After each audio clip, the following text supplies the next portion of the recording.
May God bless his servant Olivier.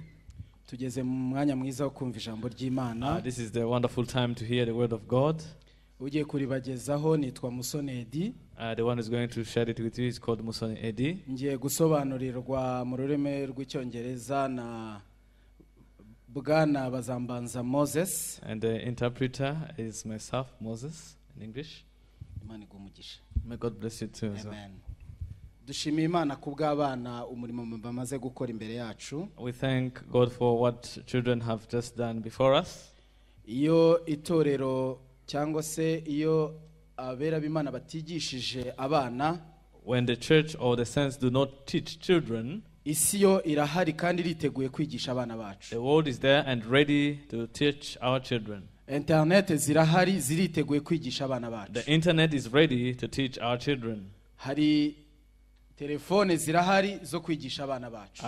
Our phones are available to teach our children. Televiziyo zirahari ziriteguye kwigisha abana bacu. TVs are available and ready to teach our children. Kandi ibyo bize muri iyi myaka, and what they have learned in these years, nibyo bafata cyane, is what they retain most. Bakazaba byo mu myaka ingana nk'iyacu. And they will become it in our own age. Nabonye ntangara umwana wanjye agifite nk'imyaka 5. I was amazed when my child was around 5 years. Kuva kuri 3 4 5. From 3, 4, 5. Umubaza alphabet akakubwira A kugeza kuri Z. If you ask for alphabetics, the child can tell you from A to Z.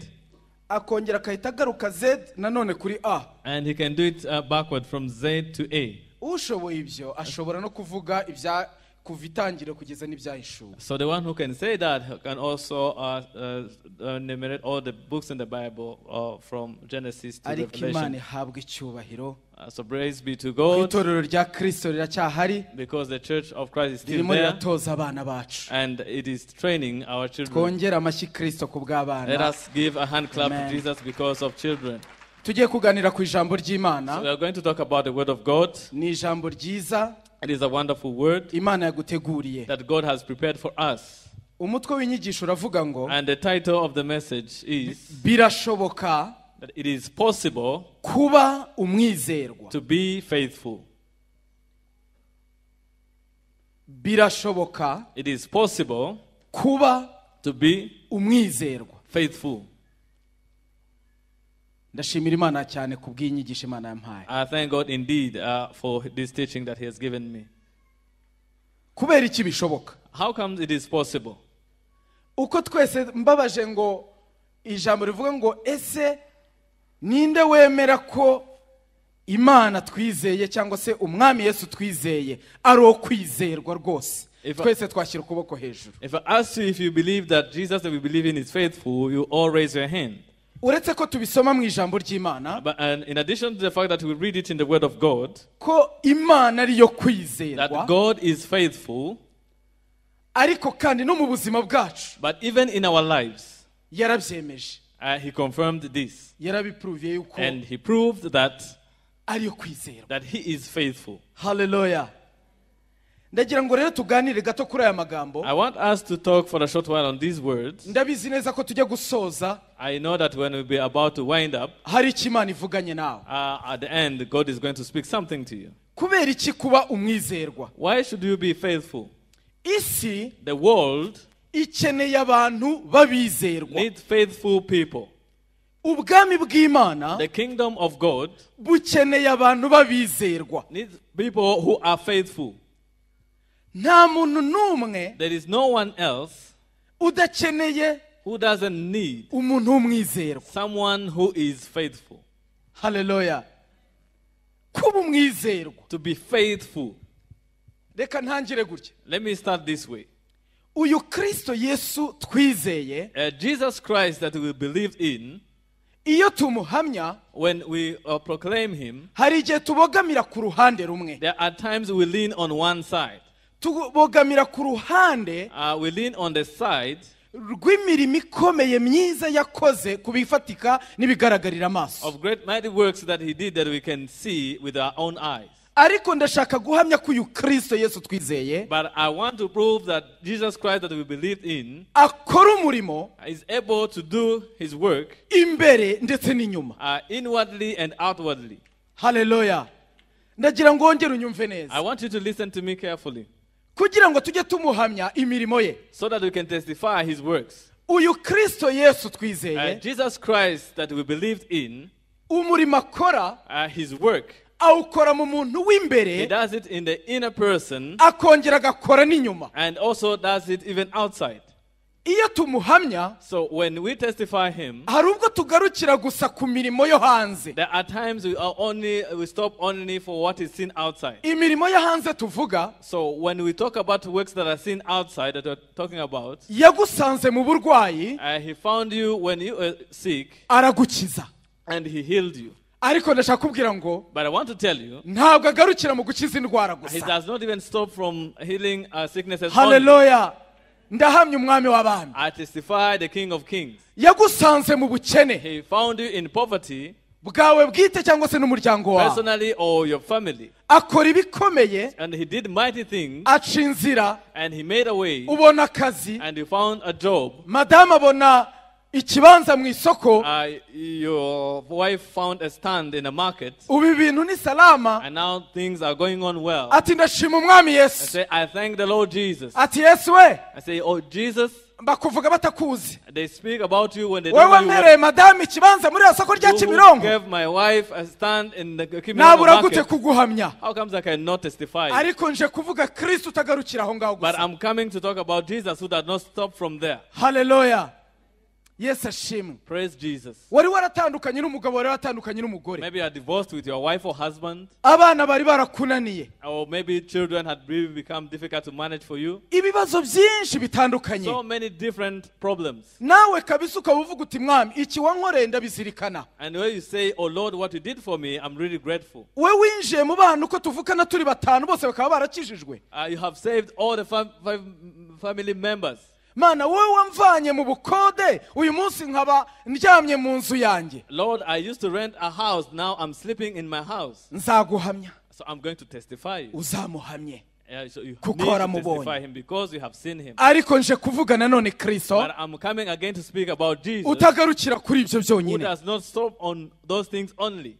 Ndashaka kuvuga ku murimo akora imbere. I want to talk about what he does inside us. Ndashaka kubabwira ngo Kristo Yesu twizeye. I want to tell you that Jesus Christ that we believed in arinjira is able to enter akongera gaconga character yawe. And then shape your character. Arongera kinjira muri wowe. He is able to penetrate in you. Hakabaho impinduka. So that there is transformation. Uwagavuraga. And the one who used to steal money. Ntiyongere kugavura bibaho. And he does not steal anymore. Sema amen. Say amen. Isi ikeneye abizerwa. The world needs faithful people. Wabakura he? And where can you find them? Ariko ubwo dufite Kristo w'umwizerwa muri twe. But the fact that we have Jesus Christ who is faithful and who is in us. Ndavyemeza ntashidikanya. I can prove this. Birashoboka kuba umwizerwa. That it is possible to be faithful. Sema amen. Say amen. Amen. Nkurikira twinjire mu byanditswe. Follow me so that we can enter into the scriptures. Reka ninjirire. Let me start with ku cyanditswe cyo muri Nehemiya. With a scripture in Nehemiah. Fungura Nehemiya ibice ni 7. Open in Nehemiah chapter 7. Duhere ku murongo wa mbere kugeza kwa 3. So we're going to start from verse 1 to 3. Amen.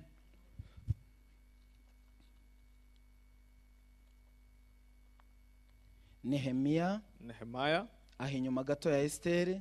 Just next to Esther. Kuko abana babitwibukije. Children reminded us the books. Tseko Olivier yaragiye kutugerageza. But Olivier wanted Imana to give ishimwe us ko a yamudukijije. test. And we thank God because he did not do it. Nehemiya igice ni cya mbere. Igice cya 7 ku murongo wa mbere. Nehemiah chapter 7 from verse 1. Dusome mu izina rya Yesu. We're going to read in the name of Jesus.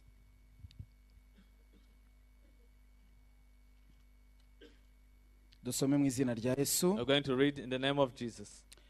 Bibiliya tubwira ngo amazina y'abavuye mu bunyage.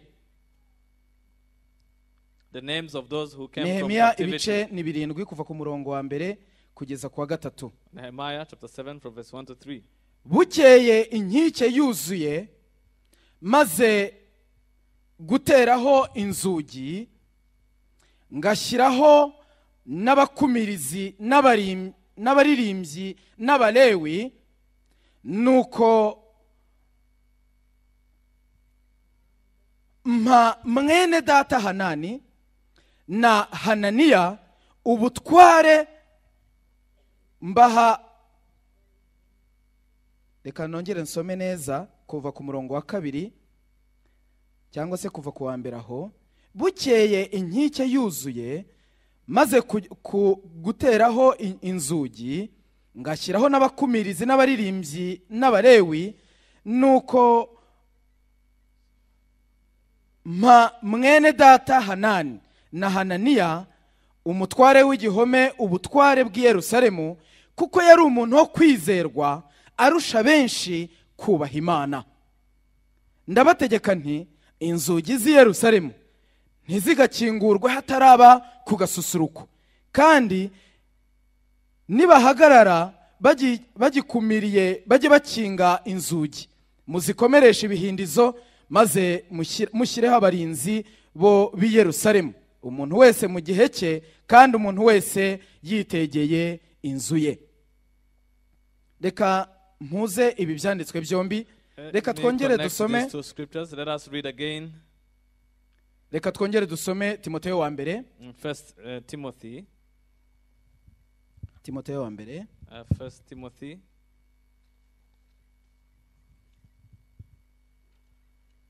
Duhuze ibi byanditswe. Let us connect biri budushyigikire cyane. The scriptures, it is going to help us a lot. Timoteyo wa mbere. First Timothy. Reka dusome ibice bibiri. Chapter 2. Ni ijambo nkunda cyane Paul yavuze. It's a word that I like a lot. It was spoken by Paul when he's writing to Timothy.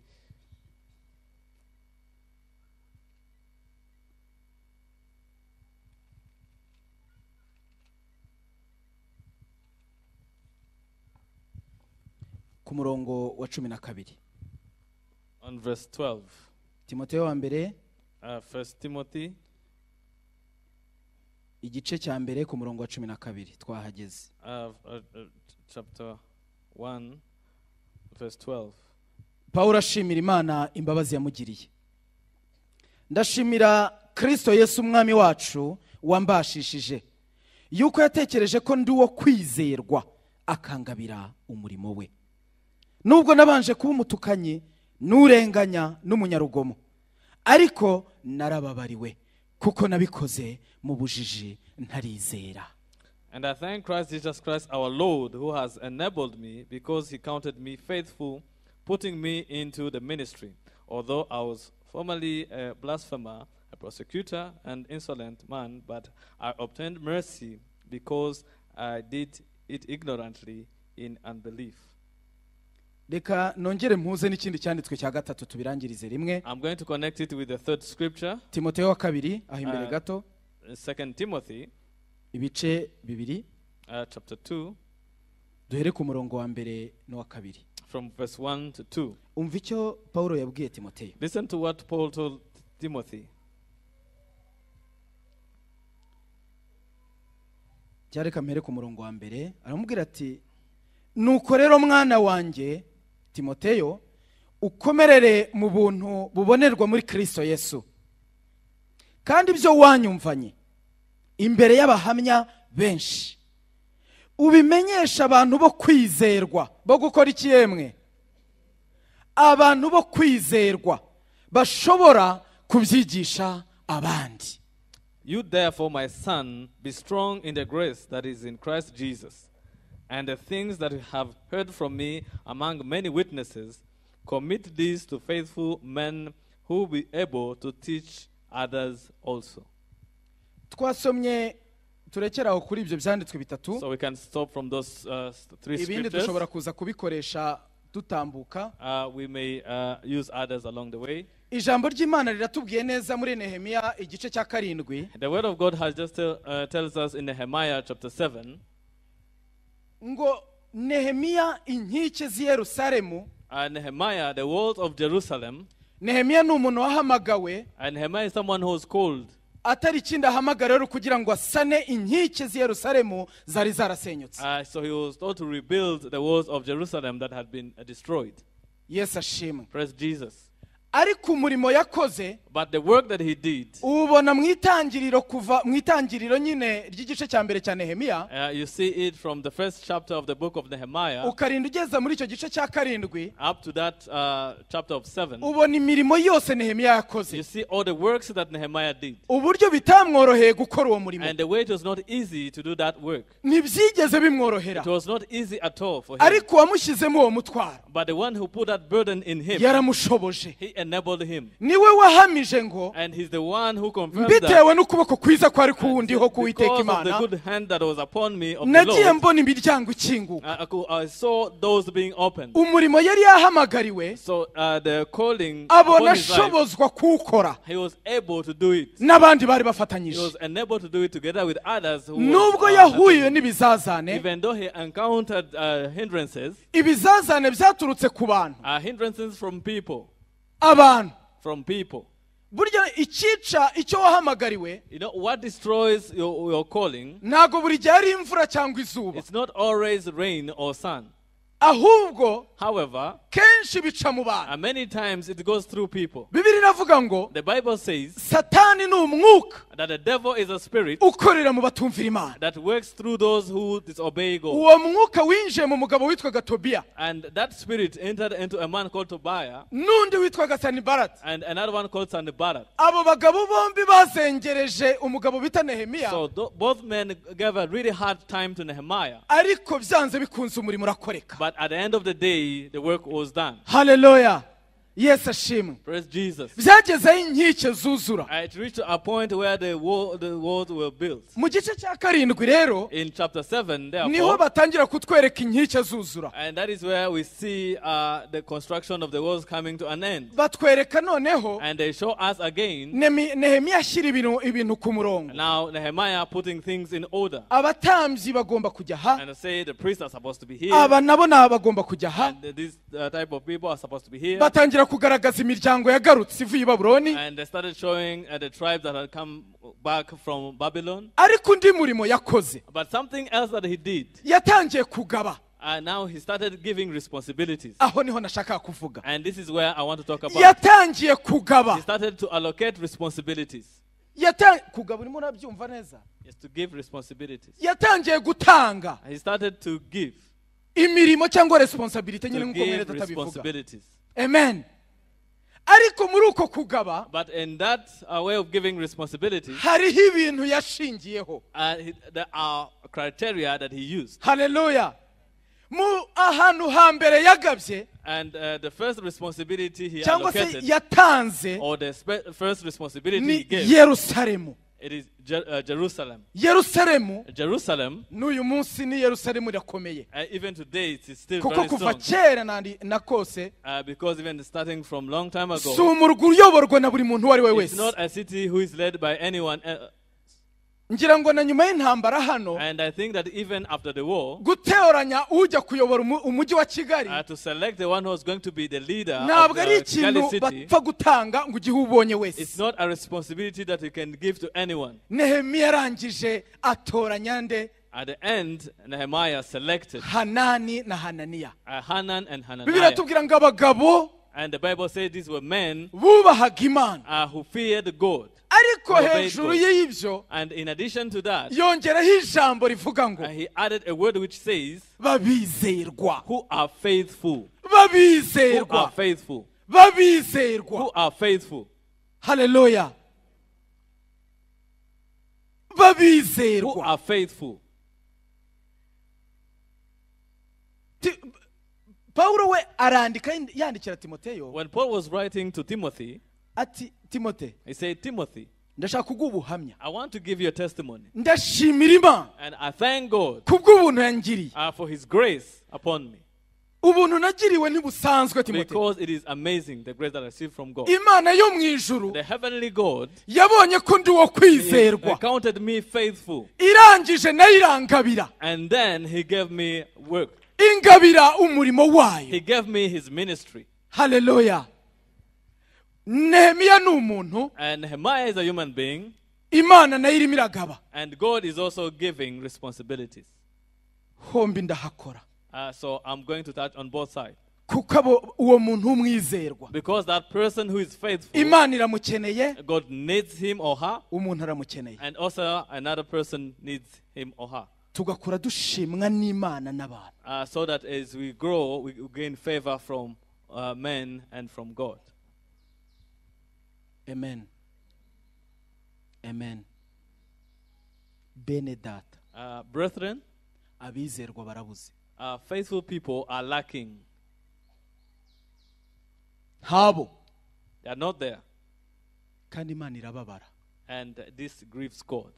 Tureke no hanze. And even if we live outside alone, no mu nzu y'Imana, even in the house of God, abizerwa. Faithful people.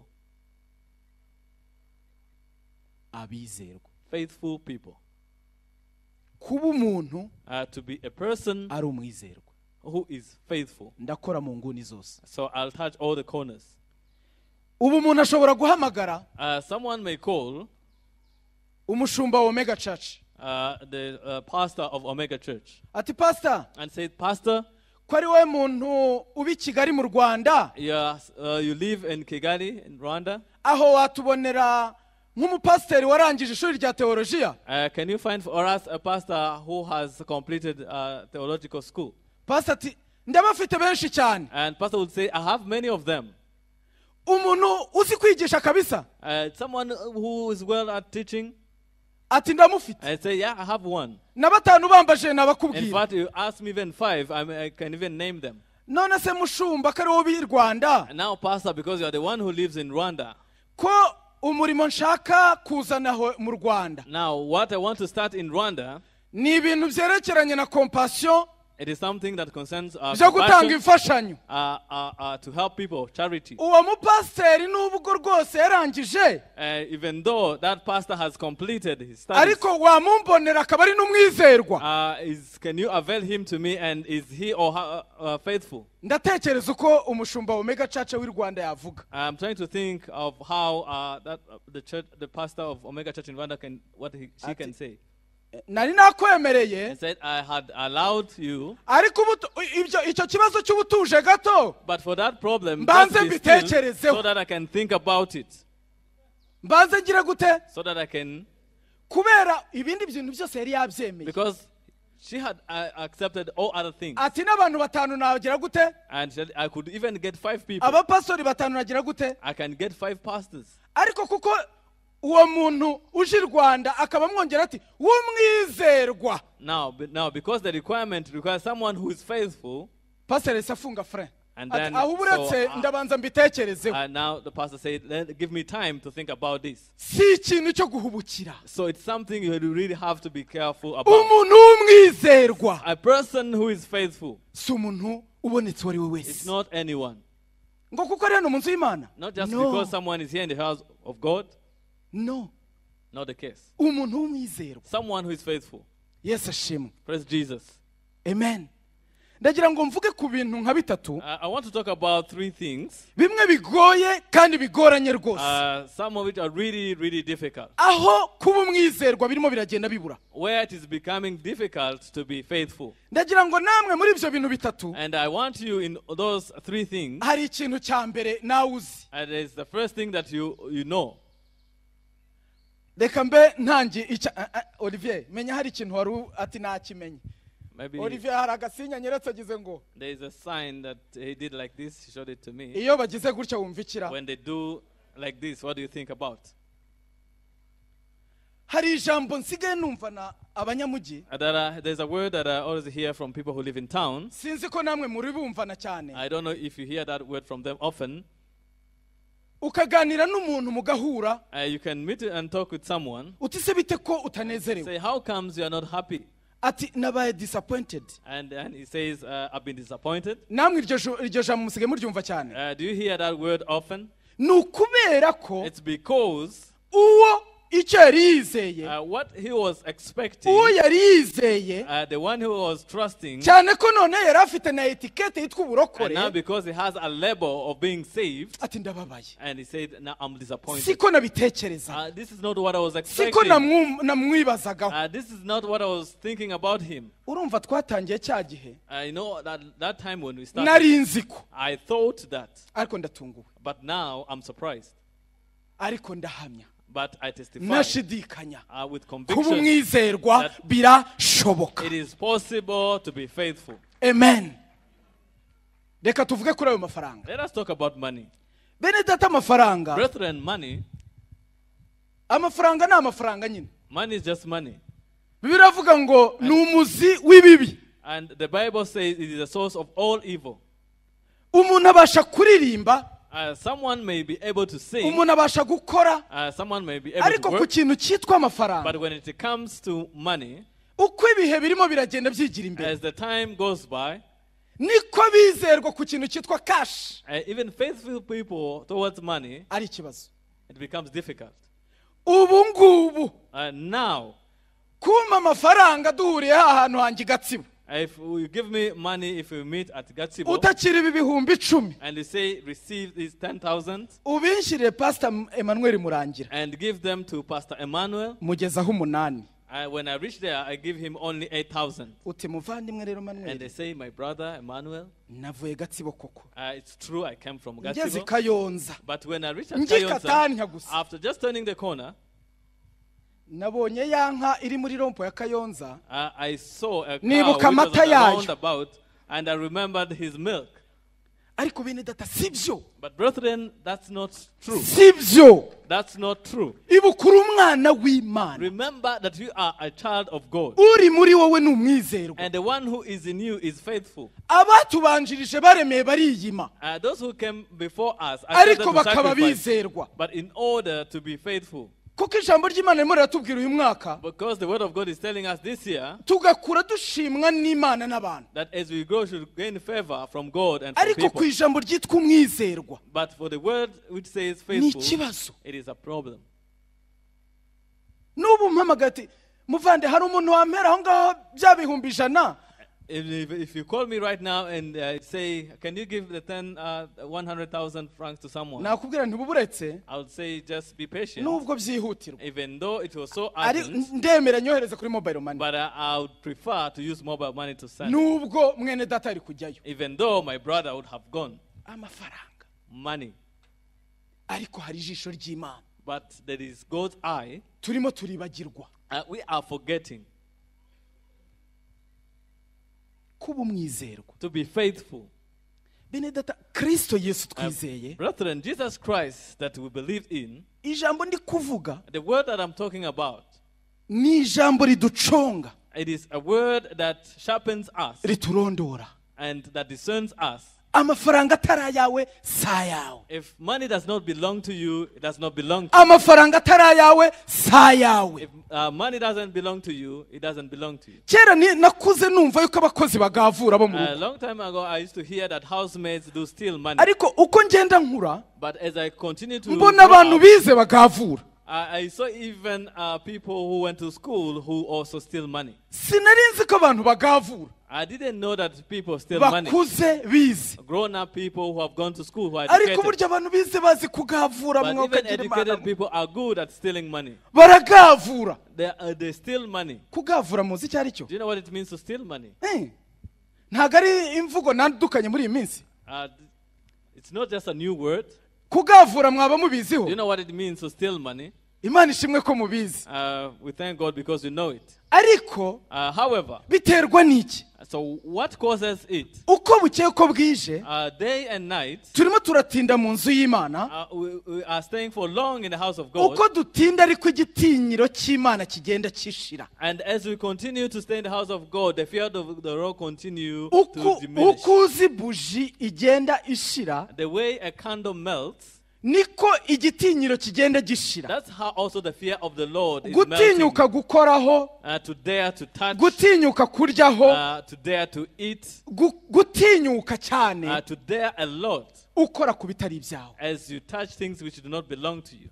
kwizerwa mu mafaranga. So to be faithful in cash. Ndakwizeza ngo Kristo arabikora.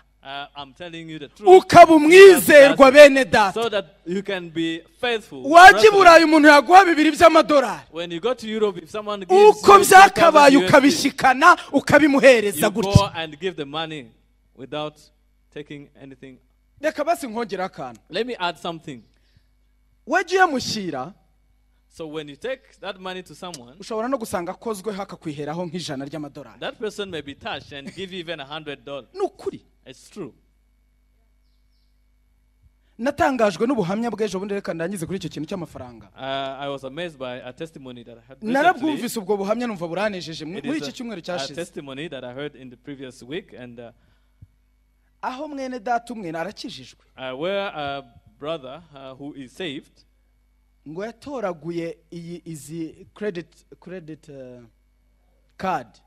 So he found a credit card which had fallen down. Mu modoka abashoramari bari kumwe muri Serena bayitayemo. And it was the donors, investors who had lost that card. Arangije arabahamagara. And then he called them. Ati mwataye carte zanyu hano. And he said, you lost your card and you left it here. Baramubwira bati tuzagaruka. And they said, we'll come back. Uzitubikire. So keep them for us. Birashoboka kujya kuretira amafaranga. It is possible to go and withdraw money. Nk'umwana w'Imana. But as a child of God, yarabitse. So he kept them. Barinda bagaruka. And then finally they came back. Arongera abashyikiriza ibyabo. And then he transmitted to them their cards. N'uyu munsi. So even up to baribaza. Now, they are still wondering. Umuntu nkawe mu isi ya none aracyabaho. Is it possible to find such a person in today's world? Nawe ndakubajije ngo abantu nk'abo muri iki gihe tugezemo baracyabaho. And I'm asking you the same question. Can we find such people in today's world? Ubundi bakagombye kubaho. Normally they are supposed to be there. Cyane cyane abizera Kristo. Indeed those who believe in Christ. Kuko bo barigishijwe baratojwe. They've been taught and they've been trained. Yes, ashimwe. Praise Jesus. Amen. Akandi kantu nagira ngo mvugeho. Something else that I want to talk about. Nyuma y'icyo kintu ni ijambo. Now in addition to that, it is the word. Ijambo. The word. Ijambo umuntu avuga. The word that is spoken by someone. Burya isi tegereje kubona ko turi abizerwa ku byo tuvuga. You know, the world is waiting to see whether we are faithful towards what we speak. Iyo mvuga ijambo, when I speak something, mbavuga nka promise. So it's like a promise that I'm giving. Igihe dusoye mwe sinzi ko mwe mubibona. So the time we are in, I don't know if you're able to see it. Umuntu akubwira ijambo. Someone may speak to you something. Ati nzaza kukureba igihe kiniki. And say, I'll come to visit you at that particular date. Nzaza tubikore. Or I'll come so that we can do it. Humura nzabigukorera. And say, don't worry, I'll do it for you. Hari ijambo ryiza muri iki gihe undi muntu nawe ahita amusubiza. And there's a good word that people are like answering back. Aturakoze. And they'll say thank you. Ariko mu mutima. But in your heart. Nzabishima mbibonye. I say I'll accept it when I see it happening. Ariko ibyo ndi kuvuga byawe birimo birumvikana. But are you able to hear what I'm talking about? Uri guhamanya nanjye ko ibyo bintu ari byo ashyira ukuboko hejuru. If you agree with me, raise your hand. Imana iguha umugisha. May God bless you. Nzabishima. So I'll accept it if I see it being ni icyizere gike. So that's lack of faith, of trust, that you have umuntu n'ijambo yavuze. Towards someone and what he has said. Kuko uwo muntu muziho ko n'ubundi. Because you know that person aravuga, he speaks, ariko ntasohoza. But he does not fulfill what he has spoken. Garuka ku ijambo ryo ryose ryo guprometa cyangwa kuvuga ugira icyo wizeza umuntu. Come back to every word that you speak to someone which is like a promise. Kuko amagambo yawe, your words, nk'umwana w'Imana, as a child of God, afatwa nk'impamo. They are taken as a confirmation. Afatwa nk'ukuri. Are taken as a truth. Amen. Yes, ashimwe. Praise Jesus. Amen. Mu minsi yashize, in a few days that have gone. Twari dufite ubukwe mu muryango. We had a wedding in our family. Mbaza umubyeyi wari ufite agiye gushyingira umwana. And I asked one of the parents who was going to give bavandimwe bacu b'i Burayi waba warababwiye. I said, did you talk to our brothers and sisters in Europe? Arangije arambwira ati narababwiye rwose. And they said, I told them indeed.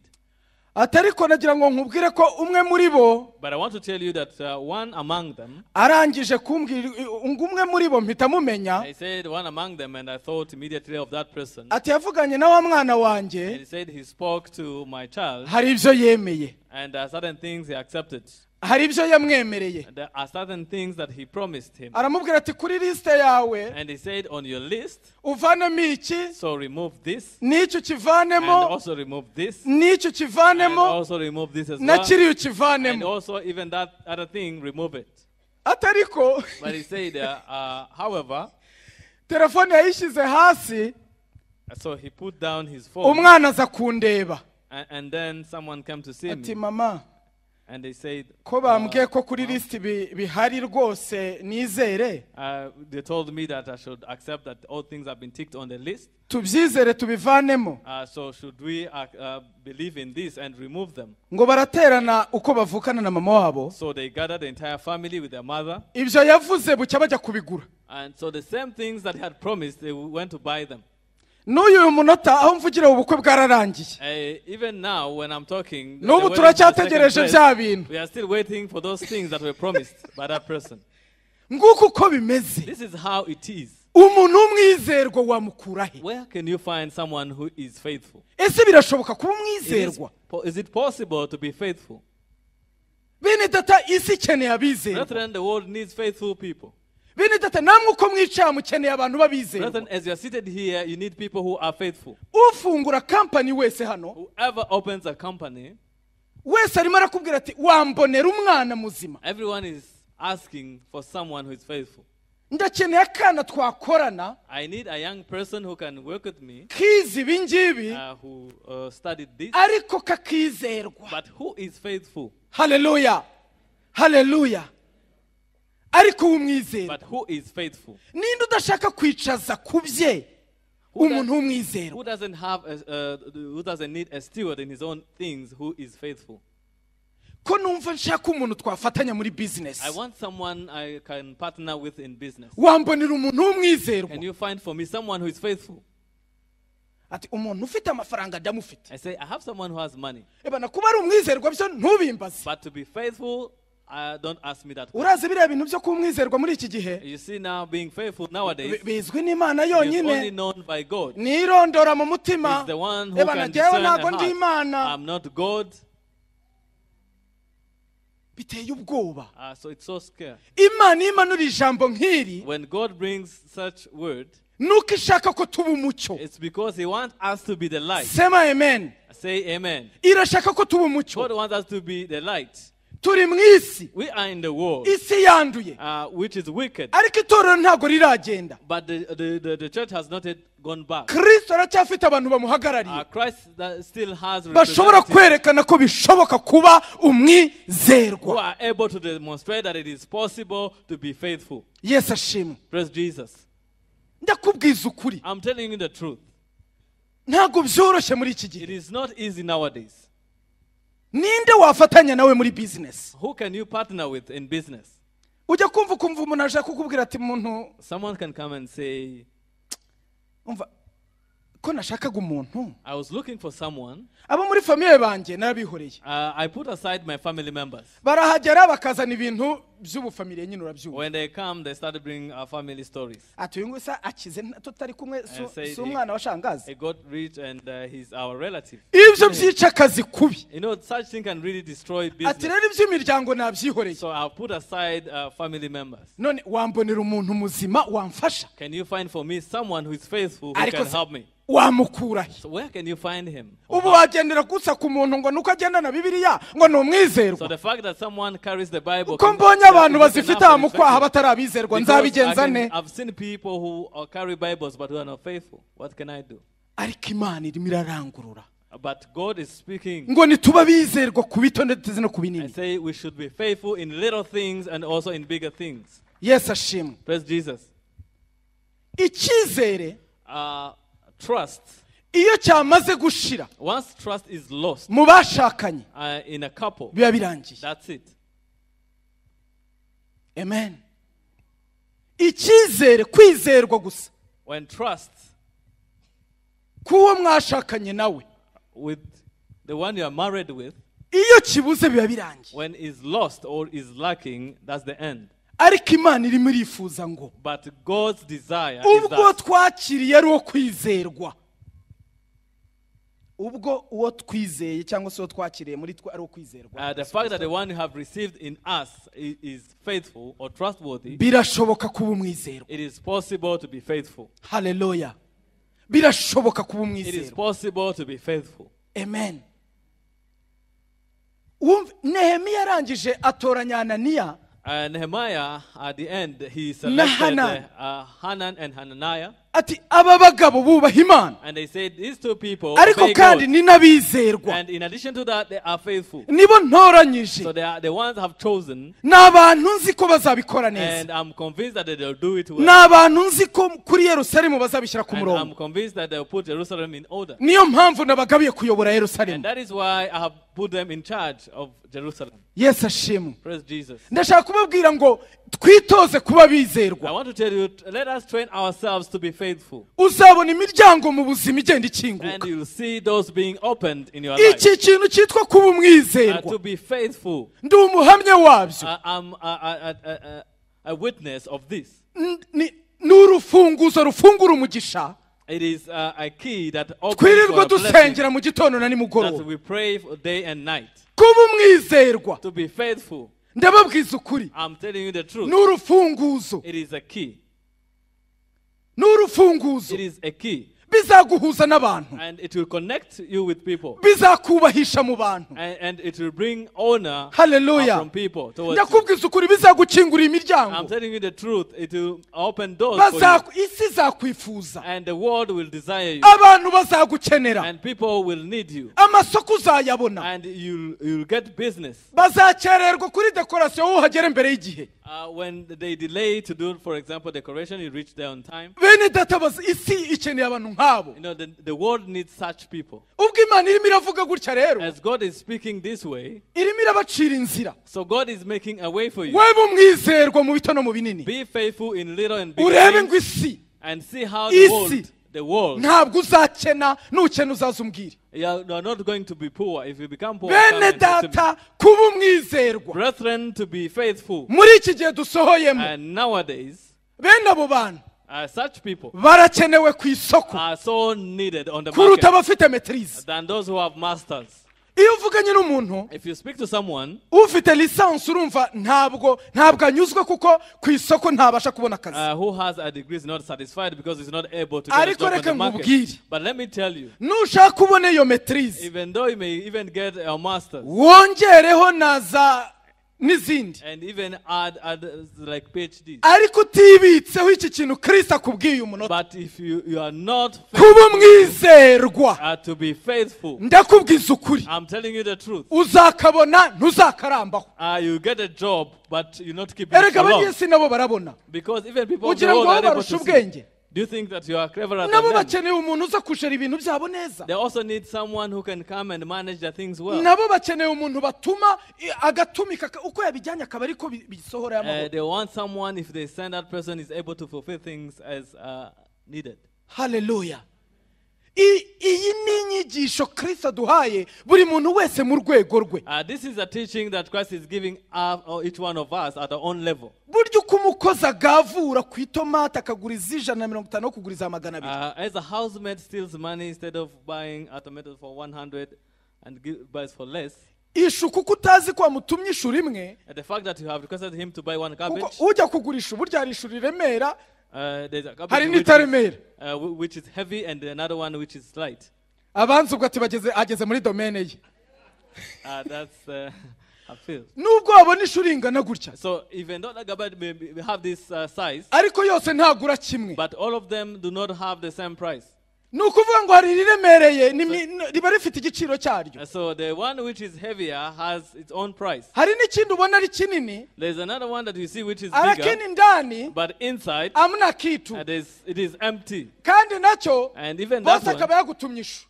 And if pastor has to go to buy a and say I'll buy this one of 100, what is important she's going to find.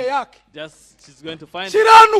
So be faithful. It is Almighty God who it is possible to be faithful. Eat less and sleep early.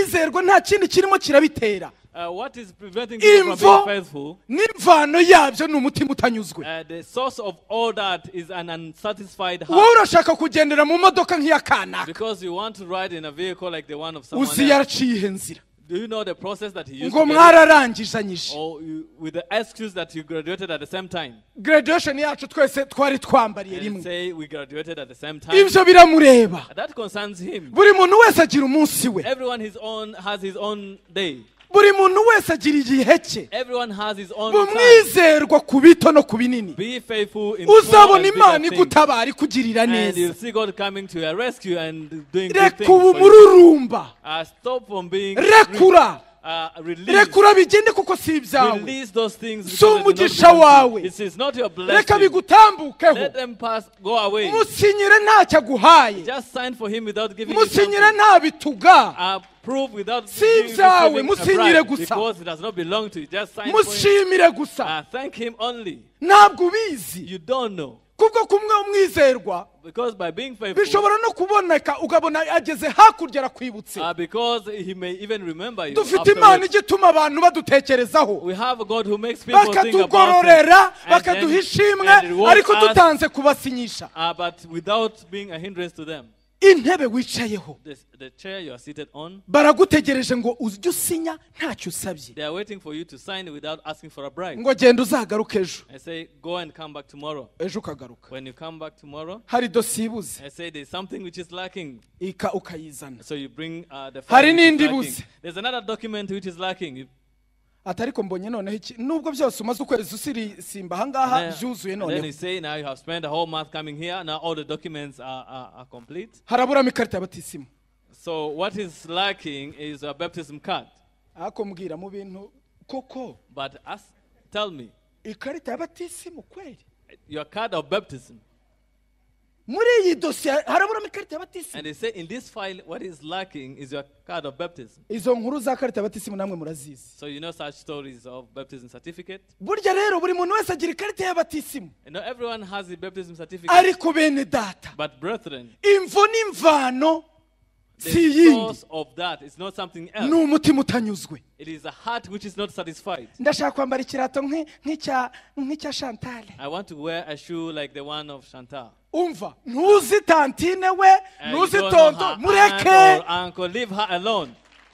Ati kuri Omega rero bose abantu bahosha baba bari smart. People who go there are so well dressed. Atari ko buriya bose bakora hehe. But where do they work? Uzi dukora hehe se nyine? Do you know where we work?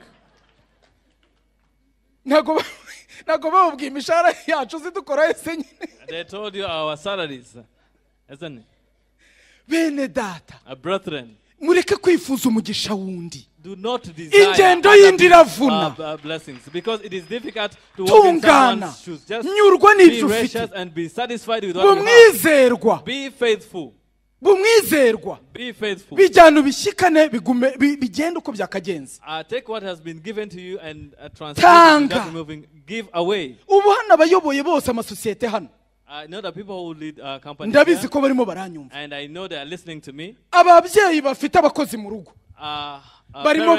who have housemates in their homes, they are listening to me. And where you work, you are listening to me. But God desires that we become faithful in little things and bigger things. But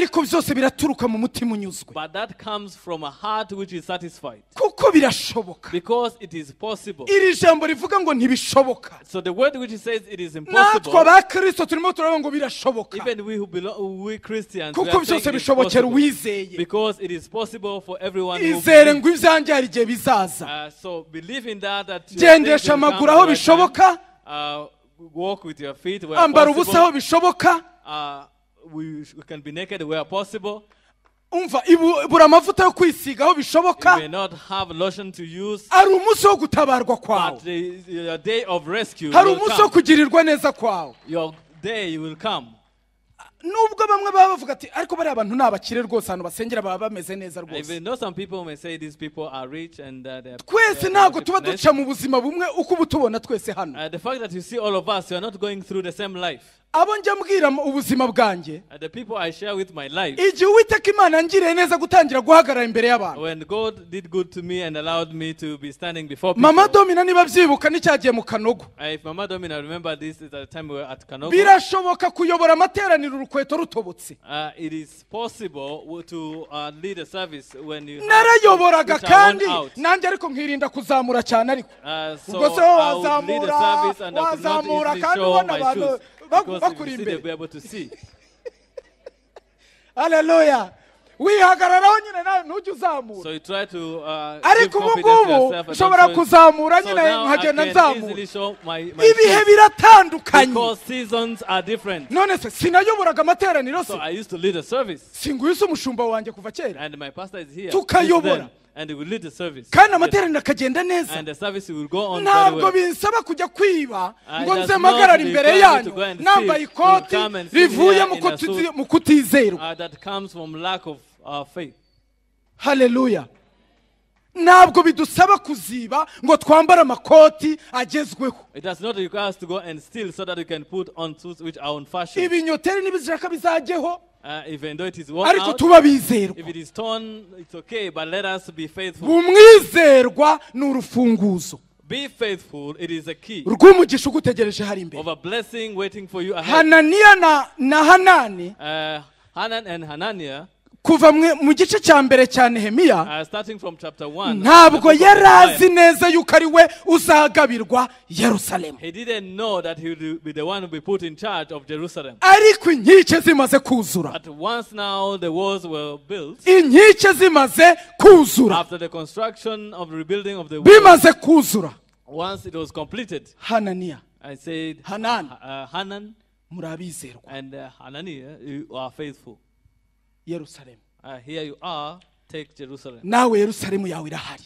Even you have your own mumwizerwa muri Jerusalem. byose. Be faithful in everything. nsoza As I wind up, ndashaka kukubwira ngo I want to tell you, bishoboka biti. how is it possible? bishoboka biti. How is it possible? ni ijambo rimwe nakubwira. Just one word that I can tell you. hari ijambo rijya ryo muri Daniel. There's a word that helps me a lot, which is in Daniel. riravuga ngo It says, igice cya mbere cya Daniel ku gice cya mbere ku murongo wa 8. On chapter 1, verse 8, in the book of Daniel. biravuga ngo Daniel agambirira mu mutima we. So the Bible says that Daniel was determined in his heart kutaziyandurisha ibyo kurya bya hehe by'ibwami. not to defile himself with the food at the king's palace. nta handi banga riri. The secret is not somewhere else. ntabwo ubwo bivuze Kristo aza akabiguterekamo ngo ba. So the fact that it is spoken, Christ doesn't just. hari ubushake bw'Imana bwo Imana yamaze kubikora. There's the will of God and God. ariko hari ubushake bwawe. But your will is also required. ni kesi yo kugambirira. It is just a matter of determining yourself. ntureba ko biri ijambo rivuzwe. You see now this word has been spoken. ejo mu gitondo Tomorrow morning, kuba umwizerwa uzageragezwa. you dore are aho going to nibereye be aha ngaha. tested to be faithful. ndakubwiza ukuri ejo uzageragezwa. I'm telling you the truth. Tomorrow your faithfulness igipimo will be kikubaza tested, ngo uri umwizerwa. and a measure requiring from you whether you are faithful. uzibuke ko Imana yakuburiye. Remember that God has warned you. Daniel ngaragambira mu mutima wo kutaziyandurisha ibyo kurya by'ibwami.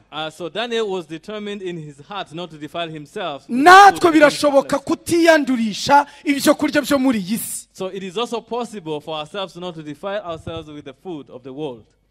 tukaba bizerwa. So that we can be faithful. nimwakire ijambo ry'Imana. Receive the word of God. hasigaye ko dusenga Imana. So now we're going to pray to God. kuba umwizerwa To be faithful, ni ubuzima it is life butangwa na Kristo. that is given by Christ. Kristo arabitanga. Christ gives this. nshoreje ku ijambo natangiriyeho.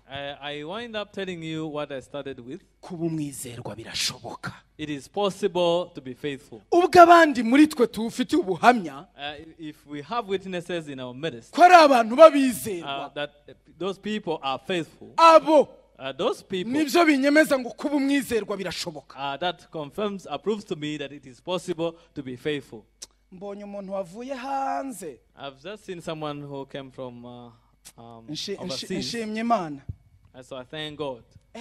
Nari nzire ko ibintu byo kuba kutamwizerwa ari byo mu Rwanda gusa. I thought that lack of faithfulness, it is happening in Rwanda only. Burayi ngo bibayo. I didn't know that it happens also in Europe. Umuntu y'Uburayi ngo umuhe maze ati umumpere petit frère umumpere ibi. You can tell someone who lives in Europe and say, give this to my young brother. Arinda asubirayo bataramubona. So when he went back, they did not see him anymore. But to be faithful, birashoboka. It is possible. Vuga uti birashoboka. Say it is possible. Ndagira ngo duhaguruke dusenga Imana gato. I want us to stand up and pray.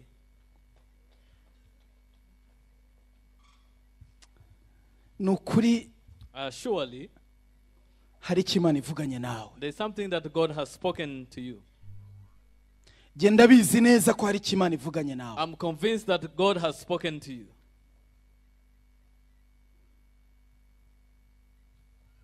Ndabizi neza hari ikimana ivuganye nawe. I'm convinced that God has told you something. Wakwihangana ukisengera. Can you please pray for yourself?